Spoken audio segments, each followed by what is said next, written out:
Guys, Dr. K. Hope everyone's start to the new year is going fantastic. Started a bunch of projects over here. We're going to go ahead, run some errands in the M5, take you along for a little cars and coaching. The true definition of a cold start. It's cold outside, 19 degrees. You guys are following us. You know that we have a car dealership that we're dabbling in Florida. We've got two cars going up for auction. 993, the air-cooled one. We loved that car. We had a great time with that car. Did some modifications to it. Put some fantastic wheels on it, lowered it. It really is truly mint. So that one's going for auction. And then the other one is a consignment that we have, an F8 yellow one, which is actually really cool. So that one's going as well. We're going to try to do a little diversification, get rid of some cars, build a business, get other cars. It's kind of fun going in and out of cars. We've had so many cars over the years. It's always fun to have a little bit of variety. And the happy news there is if you saw the bump is I did not take out the front splitter. That's always important because that's another huge cost for us. We're always repairing the splitters. We always talk about self-development. Now, everybody seems to make it so complex that everything that we do has to be complex, and it's hard to do things. It's actually all of the things that we actually seek in life are pretty simple. They're just not easy to do. We've said that numerous times. And by simple, what do we mean? We mean that anybody can understand it, right? But we tend to change all of our priorities. And we flip things on their heads. And we're always chasing material things. And we're forgetting about the things that are truly important. Health, relationships, family. So you could be really successful. And it depends how you measure success. Some people measure success by all the material things that they have. But if you have success and no relationships, are you really successful?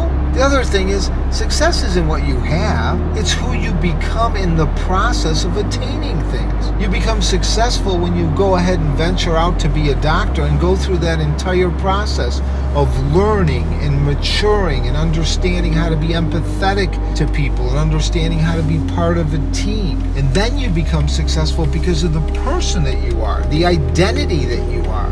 Not because you own a bunch of stuff. If you define that way, then the gentleman that just won the $1.1 billion lotto is successful. He's not successful. He's lucky. Now, I don't know the gentleman. He may be successful. But what truly is his identity? So when we talk about success, we're chasing the wrong things.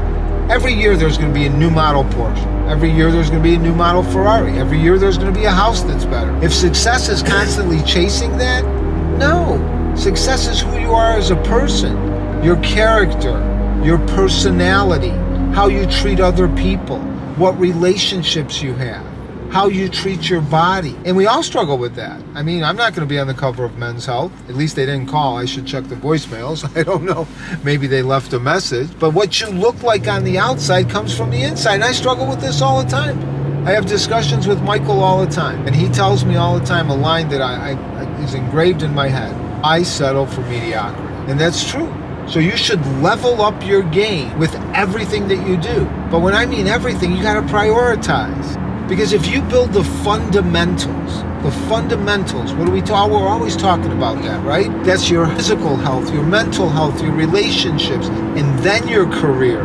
Your career will soar. But if you go backwards and build a career and have no fundamentals, and you're too sick and too tired to actually go ahead and enjoy the things that you have, or you have no one to enjoy them with, not successful. You may have material things, but I wouldn't classify that as success. Mother Teresa, for those of you who don't know, right? A nun, gave away all her worldly possessions, worked with the poor. By all definitions, she was successful. She was an extremely influential person that helped numerous people. She didn't have a Ferrari, last time I checked.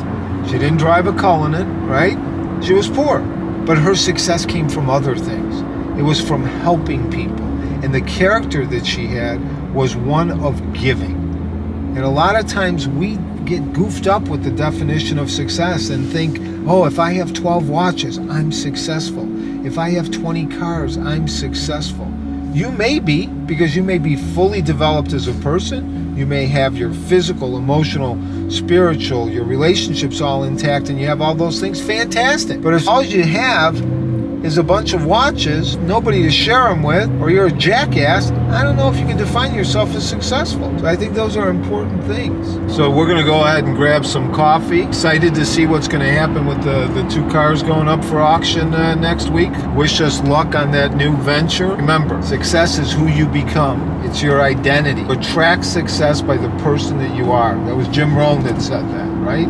So success isn't the outside. You're successful because of the person that you are. So work on that every day. I know I struggle on it. I work on it every day. See you guys next time.